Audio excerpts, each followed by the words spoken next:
Aloha Jivas, welcome to reading of the Bhagavad Gita as it is by A.C. Bhaktivedanta Swami Prabhupad.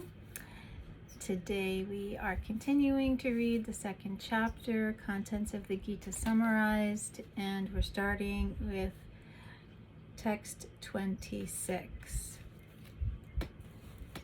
Atha chainam nitya jatam nityam va manyase mritam Tatapi tvam mahabaho nainam shochitam arhasi.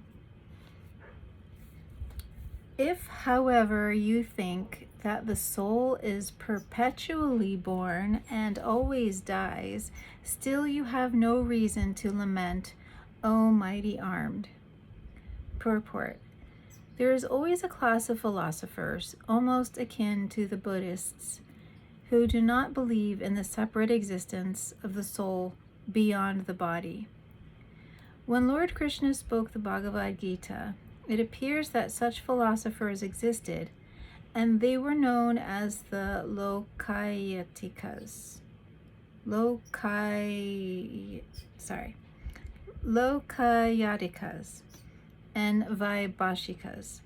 These philosophers maintained that life symptoms or soul takes place at a certain mature condition of material combination. The modern material scientist and materialist philosophers also think similarly. According to them, the body is a combination of physical elements, and at a certain stage the life symptoms develop by interaction of the physical and chemical elements. The science of anthropology is based on this philosophy. Currently, many pseudo-religions, now becoming fashionable in America, are also adhering to this philosophy, as well as to the nihilistic, non-devotional Buddhist sects. Even if Arjuna did not believe in the existence of the soul, as in the Vaibhashika philosophy, there would still have been no cause for lamentation. No one laments the loss of a certain bulk of chemicals and stops discharging his prescribed duty. On the other hand, in modern science and scientific warfare, so many tons of chemicals are wasted for achieving victory over the enemy. According to the Vaibhashika philosophy, the so-called soul or Atma vanishes along with the deterioration of the body. So in any case, whether Arjuna accepted the Vedic conclusion that there is an atomic soul, or whether he did not believe in the existence of the soul, he had no reason to lament. According to this theory, since there are so many living entities generating out of matter every moment, and so many of them are being vanquished at every moment, there is no need to grieve for such an incidence. However, since he was not risking rebirth of the soul, Arjuna had no reason to be afraid of being affected with sinful reactions due to his killing his grandfather and teacher. But at the same time, Krishna sarcastically addressed Arjuna as Mahabahu, mighty armed, because he at least did not accept the theory of the Vaibhashikas, which leaves aside the Vedic wisdom. As a Kshatriya, Arjuna belonged to the Vedic culture, and it behooved him to continue to follow its principles. The point being here that regardless of whether there is a soul or not, there is no reason to worry. There's actually almost, to me, it seems like there's less reason to worry about the death of someone if there is no soul.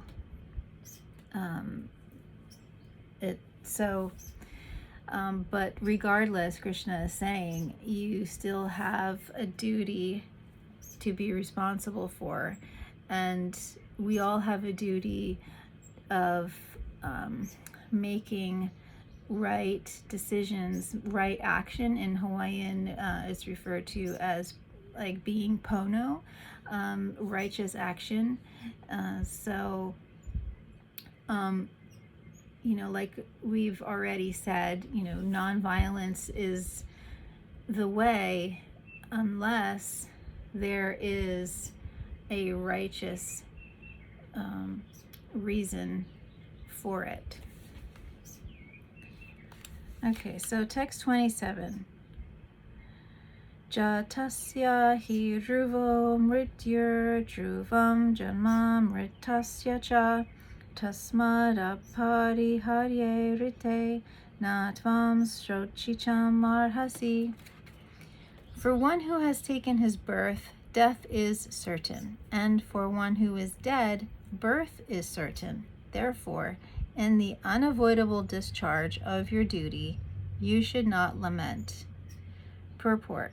One has to take birth according to one's activities of life, and after finishing one term of activities, one has to die to take birth for the next. In this way, the cycle of birth and death is revolving one after the other without liberation. This cycle of birth and death does not, however, support unnecessary murder, slaughter, and war. But at the same time, violence and war are inevitable factors in human society for keeping law and order. Okay, that's just like what I was just saying. The battle of Kurukshetra, being the will of the Supreme, was an inevitable event. And to fight for the right cause is the duty of a Kshatriya. Why should he be afraid of or aggrieved at the death of his relatives, since he was discharging his proper duty? He did not deserve to break the law, thereby becoming subjected to the reactions of sinful acts, of which he was so afraid. By avoiding the discharge of his proper duty, he would not be able to stop the death of his relatives, and he would be degraded due to his selection of the wrong path of action. So it's saying, regardless of, Arjuna committing to fulfilling his duty and the will of God for him, this was going to happen anyway because it was God's will. So, sometimes we worry or have regrets, but we can always try to remember that nothing happens without the will of the Lord. So if something, have you ever seen those videos where people are just like narrowly escaping what would otherwise be certain death? Like someone gets pushed out of the way of a car about to hit them, or a bus, or some miracle seems to save someone's life, and that, okay, well, it wasn't that person's time to go. That's under the direction of the Lord. Like if it's not your time to go, if something is not meant to be, it will not be. It's not the will of the Lord to happen. So on the other hand, if Krishna's will is for something to happen, there's nothing you can do to stop it. So Arjuna, fights, doesn't fight, it doesn't matter. This is saying this battle was the will of God. Righteous action needed to take place in order to, fulfill the karmic reactions that are coming to the Kauravas. Okay, let's continue. Text 28. Avyakta dini bhutani vyakta madhyani bharata avyakta nidhananyeva tatra ka paridevana. Translation. All created beings are unmanifest in their beginning, manifest in their interim state, and unmanifest again when they are annihilated. So what need is there for lamentation? Purport. Accepting that there are two classes of philosophers, one believing in the existence of the soul and the other not believing in the existence of the soul, there is no cause for lamentation in either case.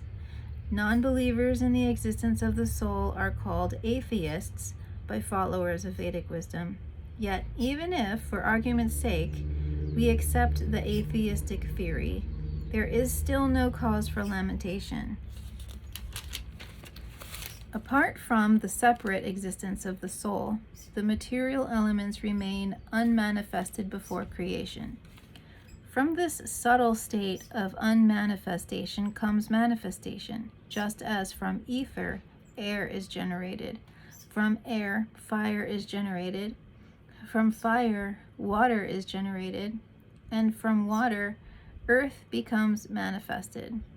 From the earth, many varieties of manifestations take place.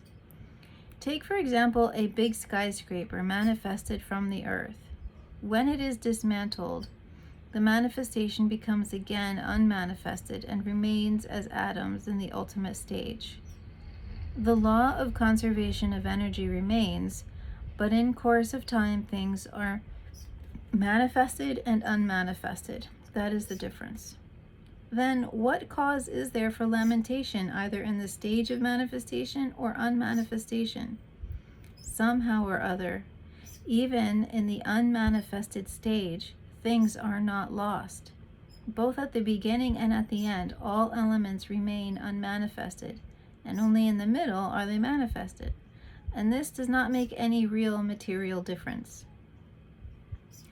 And if we accept the Vedic conclusion, as stated in the Bhagavad Gita, Antavanta ime deha aha, that these material bodies are perishable in due course of time, nityasyaktaha sharirinaha, but that soul is eternal, then we must remember always that the body is like a dress. Therefore, why lament the changing of a dress? The material body has no factual existence in relation to the eternal soul. It is something like a dream. In a dream, we may think of flying in the sky or sitting on a chariot as a king. But when we wake up, we can see that we are neither in the sky nor seated on the chariot. The Vedic wisdom encourages self-realization on the basis of the non-existence of the material body. Therefore, in either case, whether one believes in the existence of the soul or one does not believe in the existence of the soul, there is no cause for lamentation for loss of the body.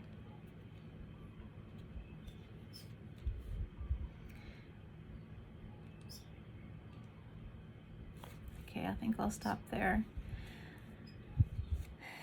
I don't really have too much to add to that.